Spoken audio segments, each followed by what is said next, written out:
Assalamu alaikum wa rahmatullahi wa barakatuh. Welcome back to part 2 of the show. I am Shalina. So, as promised, I've got in store for you a lineup of guests that not even I anticipated. This is just like yummy for any radio presenter. 3 special guests in a row, inshallah. And my first one has been on this show before. Hopefully, he's already recognising my voice and I ring a bell. Assalamu alaikum. Wa alaikum salam. So as always, I don't go straight in there and say who it is. I just presume everybody's so familiar with your voice right now. Yeah, well, I think my South African accent normally gives me away. Little bit of a clue there, yeah. Okay, so Zain Bhikha, how are you again? Alhamdulillah, it's been wonderful. I'm back in the UK now for 2 weeks, and it's been amazing. Yeah. And yeah, I've been doing very well, celebrating 20 years since my very first cassette that I made in 1994. It's been quite a journey. On a what? On a cassette? Yeah, exactly. Many children that I meet at schools now, and I give them my talk and I show them the cassette, they have no idea what I'm talking about. Yeah, we should show them the traumas we had to go through just to get back to our favourite part of the song. And we were always technicians with our pencils and a TDK cassette. We could fix anything. Yeah. Hopefully the older generation are like giggling away because they know what pain we had. So, Allahu Akbar for CDs now. Hey, we can just skip back to the beginning. Yeah, absolutely. I think, it's been a wonderful journey. I think it's, for both Dawud and I, we've been traveling around for the last 2 weeks, and, a lot of the shows that we go to, we have young parents, like, 25, 30-year-olds, and they have children of their own, and they grew up on our songs, and now their children are growing up on our songs, and it's really quite remarkable to have been able to be a part of that wonderful journey of so many people's lives, Yeah. So it must be good for you guys as artists. I mean, I'm going to ask you all this. Hopefully they can't hear what questions I'm asking, but go on then. Who's the biggest kid amongst you? Because I know us artists can be quite big kids. I've never been asked that question. I would say no. You know what? It's a combination of both Dawud and I. I think we really. Because you are like the granddaddies of Nasheeds, aren't you? Really. So anyone that comes in, you're like, it's all right, boys. God. We'll show you how. I've never heard it referred to as that, but yeah, I think we are. Sorry, should I not use granddads? Maybe pioneers. Yeah, no. You're right. You are right. We've been doing this for so long. I think most people call us that in any event. Yeah. They're like, what up, granddad? I mean, no. But cool. So you still haven't answered the question. So what you're saying? It's an equal title between you and Dawud, then. Yes. Well, but mind you, can I tell you a secret? I mean, Dawud and I are always goofing around, and Khalil Ismail. But I think the guy who's the silent guy amongst us, but he comes up with the most hilarious jokes every once in a while, is Khalid Balrouzi. He's got a hell of a sense of humor. Right. So I think I would blame it on Khalid. He just kind of works in the background most of the time. And I guess it must be extra funny because you don't see it coming, so you're all just like, okay. All of a sudden he comes up with these balls of ridiculous, wisdom / sarcasm. Yeah. Oh, mashallah. Well, subhanallah, I really would love to speak to you a lot longer, but I know that, I really take my hat off to you. I can't take my hat off, but I can flick my hijab for you as a way of, wow, well done. Flick of the hijab is, means just the same. Yeah, you guys are doing quite a little gruesome, how many cities have you covered at the moment? Well, I think we've done, we're doing 20 sort of performances in total. I think we're halfway there, so I think we've done about 10 so far. We started all the way in Glasgow. We went to Middlesbrough, Newcastle, Bolton, I think Liverpool. Liverpool last night was amazing. Tonight we're in Blackburn. Yeah. And we've got, of course, Birmingham, Leicester, some other cities, London, of course, coming up. So, yeah, it's been a wonderful journey. So, up to date then, who's been the best city then, hey? That you've been these guys were like so cool. That is a tough one. I really liked Liverpool yesterday. I love the accent. Where people are talking to you and you really don't know what they're saying. Come from Liverpool. I think, do they talk like that? Yeah. Wonderful. Yeah, what do they say? What's their famous, stay calm. Stay calm. Yeah, stay calm. Yeah. It's all gravy. You're going to have to get and do the accents challenge. I don't know if you've seen it going around on YouTube. Oh no! I'm bad at accents. Dawud Wharnsby is amazing at accents. Hey, you guys should do the accents challenge and put it on YouTube. That would be like so cool. All I can do is a decent South African accent. Really? I'm getting better at that. Hopefully I'll have that, by the end of the session, inshallah. So yeah, well, hopefully I'll see you on Saturday, inshallah. It's been wonderful catching up. Thank you so much. Yeah. Have you got any fresh material? Just out of curiosity. Yes. We've got we're singing brand new material as well, apart from the best songs that we've done. But songs like Someday, it's a great new song that I performed with Dawud and the other guys. Mm-hmm. And, a song with Khalid and Khalil called Allah's Grace, as well as a song for my wife called King of the World, which I think people would like. Inshallah. Wow, mashallah, that sounds absolutely fabulous. Well, you know, like I said, I feel like I'm under pressure because I just want to speak to all of you in your own right. So I look forward to seeing you on Saturday, inshallah. Thank you very much for the opportunity to be on the show, and yeah, we look forward to seeing you on Saturday. Okay, thank you so much. Jazakallah khair. Okay, wayaka. Okay. Assalamu alaikum. Wa alaikum salam wa rahmatullah. Okay, so hopefully next on the phone we have Dawud Wharnsby. Assalamu alaikum. Wa alaikum salam. Well, it's the first time I'm speaking to you, isn't it? I think so. I didn't even get your name. It is indeed. I am Shalina Litt. And, Shalina, assalamu alaikum. Yeah, wa alaikum salam. Now, I guess the term granddaddy of Nasheed wasn't flattering. We were just having a bit of a giggle about that with Zayn. But you are indeed, and I think you're actually a little bit ahead of the game in terms of being the pioneer of Nasheeds, aren't you? Well, I wouldn't, maybe you could say that. I think, Yusuf Islam had produced his Is for Allah song, and Zayn was working in South Africa, and I was in Canada. But, 100 years before us, Abdullah Quilliam in Liverpool was writing a Nasheed in the English language as well and sharing them with the Muslims of Britain. So we actually aren't quite the pioneers. It's those forefathers that I think we respect, their ability to reach the community on a level they understand, which is through song. Yeah. So you've definitely revived a sunnah that we can all appreciate then, mashallah. I hope, inshallah. So how's the journey been for you? I mean, you've been doing it for how many years now? Without exposing, age into the equation. But how many years have you been doing it now? For me, I've been doing music now, about 21, 22 years. Wow, mashallah. So how has your experience evolved? Because, obviously there were a lot of changes, as Zayn was discussing earlier. We once had stuff on cassettes, and we're now, we're now very digital. So, how has that affected you as an artist? I think, there's been so many different changes. Obviously, technologically, there's been different changes. Now we've transcended beyond cassettes and CDs into the world of digital downloads and applications. I think more than that, though, there's been a change in just how people view this tradition of spiritual hymns. When we started doing it in the late 80s or early 90s, there was no indication at all that it would become commercial. People like Yusuf Islam and Zayn and myself, we had no intention of trying to market the material for profit of any sort. It was meant to try and be an educational effort and an initiative to really reawaken that passion for social change through song. We didn't expect it would become as commercial as it has over the last 15 years or so. Yeah. But I think there's been growing pains with that, and I think now people are starting to be much more comfortable in their own skin, and we're starting to see again a lot of younger people just singing for the sake of singing, instead of trying to look at it as some sort of spiritual religious music industry or something like that. Yeah. It's beautiful how you still acknowledge it's it's an effort, and you haven't waved the flag like I was here first kind of thing, mashallah. Oh, of course. I mean naturally there are people that want to and it has, because it has evolved into a bit of a niche music market, you do find some of that who's people competing with each other and how can they make the biggest videos or have the but and that's fine. I think that's healthy part of cultural expression, but people like Zayn and I think we're a little bit more old school. We still we value. I mean, just this morning we were here in Manchester at a hospice, singing for 5 or 6 people, who were there for their chemotherapy treatments and just being with people and sharing song and finding a sense of purpose and belonging in our world, where music becomes that thread that brings us together so that we're able to be brave enough to explore our faiths and our approaches to faith is really what it's all about for us. The Facebook hits and the Facebook likes and the YouTube hits, they're really irrelevant. I know. It's just this culture is just emerging. Now, do you feel a sense of urgency in terms of connecting with young people? Because clearly the music and the game culture and the movies are taking a young generation away from these kind of values that you're talking about.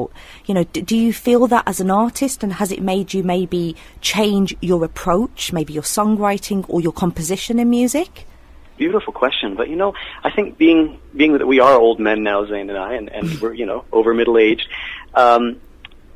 we are now seeing that the young people that we sang to 15 and 20 years ago are now the slightly graying parents of children that are coming to our shows. So, and 20 years ago, those young kids, we were worried, they're going to be led astray by the media, and we find now that they haven't, that they've stayed true to their faith, to their culture, to their family. And I think that there'll always be temptations, if you will, in our world. I mean, at the time of the Prophet ﷺ, there were temptations then. And I think we don't need to be afraid of those temptations. We just need to understand them and be able to understand ourselves and how we need to be true to ourselves and our faith and our tradition of the prophets. So for us now, we're not really on a campaign to try and be alternatives to some evil mainstream music environment. In fact, Zayn and I both embrace mainstream music. People like John Mayer and John Legend and Corinne Bailey Rae and artists like this who are really bringing something of value to the world musically. Yeah. But what we feel that we can bring to our Muslim brothers and sisters is something more directly linked to perhaps the prophetic tradition or the Quranic paradigm that they might not find in other mainstream music. So, whatever we can do to contribute to that. I don't think we write specifically for children or for grown-ups. I don't think we write specifically for Muslims or people of other faiths. We just try to write from the heart what's important to us about our observations of the world. I mean, you have been able to almost unite that element of the adult audience and the children's audience. For example, Sing Children of the World, that one. I think it was great, but was that your intention? Was you like, I'm writing this material and I think it's very kiddie oriented, or was you just generically putting it out there? No, for me, I think I came from a real folk music background, which isn't composed primarily for children or for adults. It's aimed at sort of experiences that we as communities face. In our world now, children belong in daycare or in university, grown-ups belong in the job force, and elderly people belong in the retirement home. And I think we compartmentalize our communities, and instead of keeping them homogeneous. And I'm a true believer that children should be interacting with the elderly, and young people and middle-aged people should be spending time with their children and their aging family members. And musically, it's the same thing. I believe that a song that's good enough for a 4-year-old can grow with them through their lives and be something that they look back on when they're 40 and go, now I understand what that song was about. And sometimes a song that might be, something a mother or a father appreciates, like The Prophet's Hands, is something that a 5-year-old child will be intrigued by, and they'll say, well, they understand what it feels like to have the hands of love and support, keep them strong, so they can identify with a song like that. And I think that's what Zayn and I have really tried to aim for, is producing songs which target the human experience, because really every grown-up is a child inside, and every child is wanting and wishing and waiting to be a grown-up. So really that's what we're dealing with, is hearts. Yeah. And hearts don't age. They just get stronger or weaker. No, and I guess some experiences do, stay the same, emotional traumas of neglect, etc. We all can relate to them, and I guess that's what unifies us and anyone to an artist and the songs that they write. So have you noticed any, because obviously you've got about in terms of different countries, mashallah, have you noticed that different countries tend to respond to you differently, or has it been the same? Have you got the love from equally all the same? It's really incredible, actually, that Zayn, myself, we've traveled to countries where people don't speak our language, where we have different cultural backgrounds, but the songs seem to still come through. And I think that's the testimony to sound. I mean, Allah subhanahu wa ta'ala has created sound waves in this world. If we could see sound waves, we wouldn't be able to see our hand in front of our face, because they're everywhere around us, and they affect us on a psychological and a physiological level. So I think when we travel and we sing and we close our eyes and share a song, we hope that people are not just hearing our words and our languages and our culture, but we hope that they're actually hearing our heart. And on this tour here, we have Khalid Al-Rozi from France, who barely speaks any English, and yet we're all communicating together, and we're working together because the sound and the spirit that we're trying to share is one and the same. Alhamdulillah. Yeah, alhamdulillah. And I guess I heard a quote yesterday from somebody, and he was saying that money doesn't make you smart, and I think it's quite comical, really, because in essence, I think no matter who you are, I've seen artists, I've seen rich people, we all need that spiritual maturity, and alhamdulillah, Allah has given us that. And I think it's beautiful that you as artists are able to, put that into songs, into music, and translate it with an audience, mashallah. Oh, thank you. So, lightening up then, I've asked Zayn, I wonder what you're going to say. Because I know that, as artists, you can be quite kiddie, kind of so who's the biggest kid amongst you then? Because I can hear you like having a bit of a giggle, you know. No pressure. I think we're all a bunch of kids. Actually. I'm waiting for some controversy here. So, did you know what Zayn said about you? You know, we like on a playground. Yeah. You know, every child has got their way and their style and their eccentricities. And I think that in the playground of our tour bus, we've all, the children in us all kind of comes out in different ways. Some of us are a little messier than others. Yeah, okay. Some of us are a little more cheeky with what we say. Yeah. Some of us are a little bit more, goofy. Okay. But it would be hard to say who's the biggest child. I really don't know if I can say. So you all have your moments then?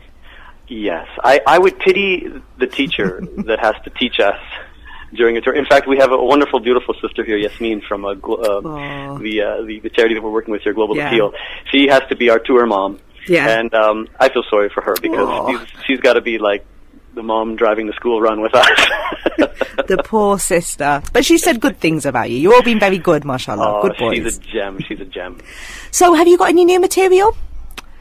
Yes, indeed. I'm happy to announce that all of my old Nasheed that I released many years ago is now slowly each year being released in book form through my friends at the Islamic Foundation and Q Publishers here in England. Mm-hmm. So the old songs have all been remastered and are now available for families to learn and sing together. Yeah. I have a new album of more mainstream, spiritually centered folk music coming out in the fall, as well as a new album specifically geared for younger audiences and public schools.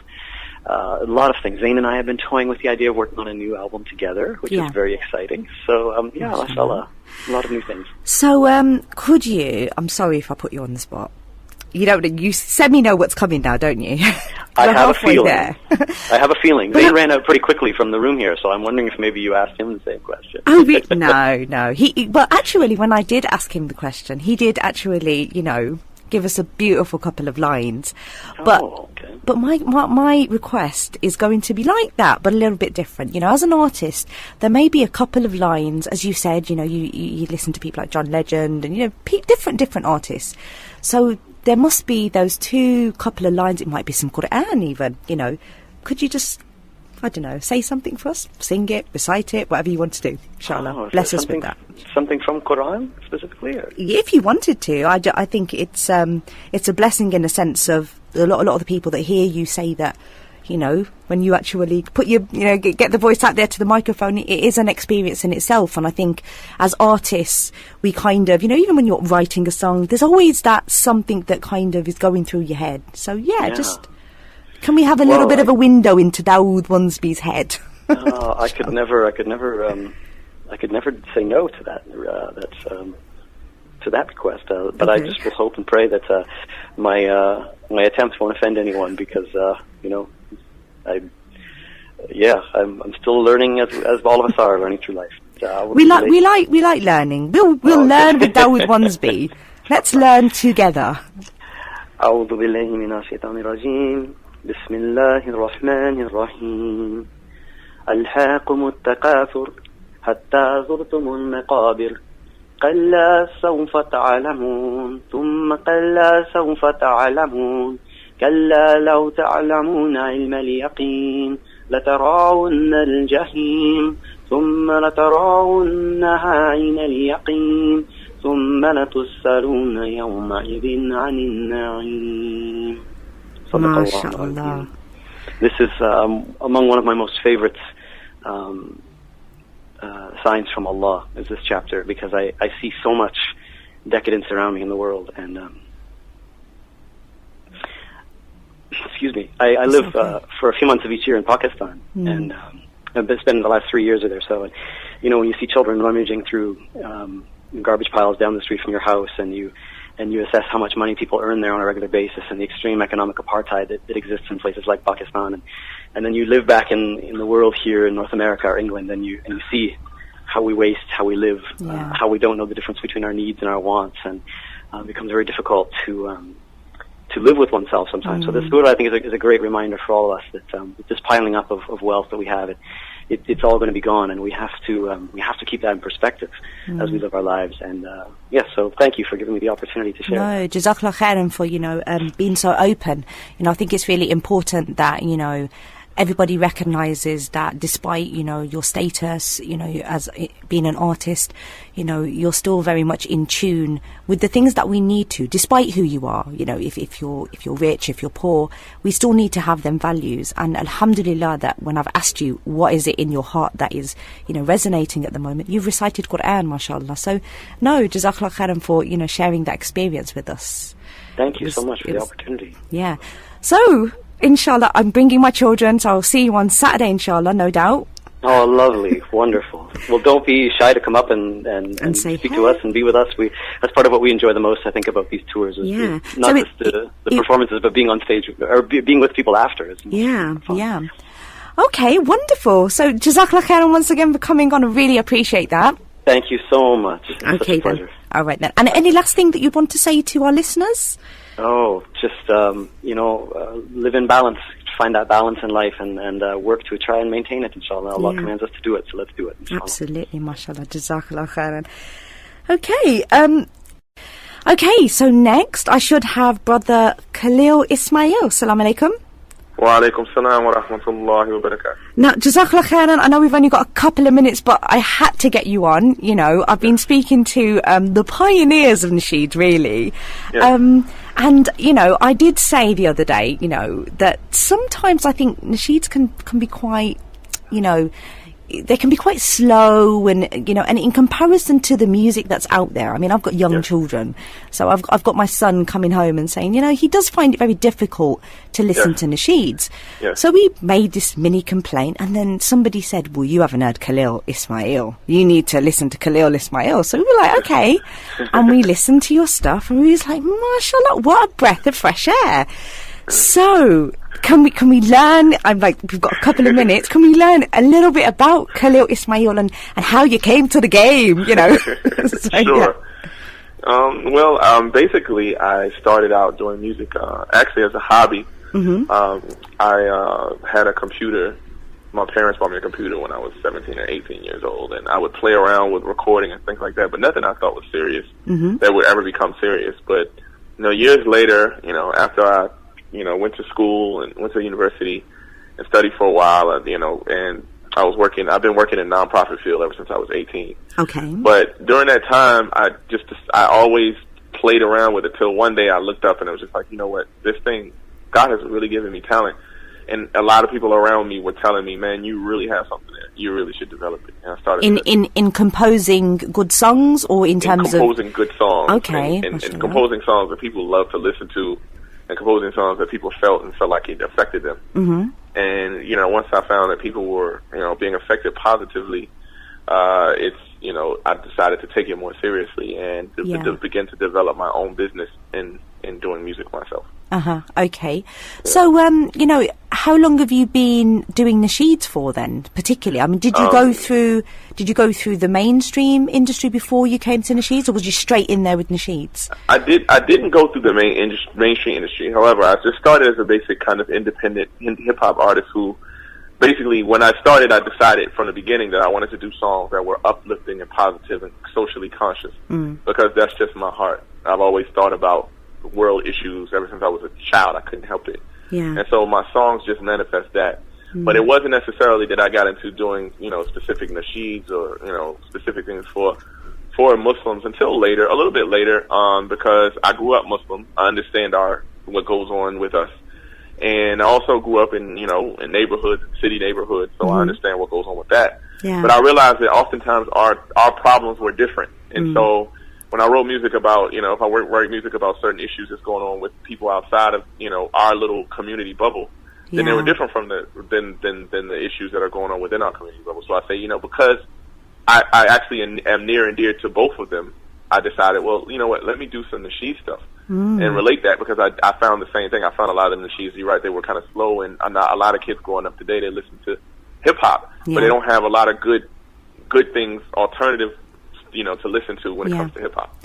Obviously, we're really looking forward to hearing this style that you're going to be delivering. That's very refreshing to our young listeners. So where is it you're going to be this Saturday? Is it the Rec Centre? We're going to be at the Rec Center, and I believe it starts at 6 p.m. The doors open at 6 p.m. and they actually start the show at 7. I think. Okay. And any words of wisdom for our young, the ones that are still listening to Tupac and all of that, and they're like, oh, I'm too cool for Nasheed. Like, any words of advice for them?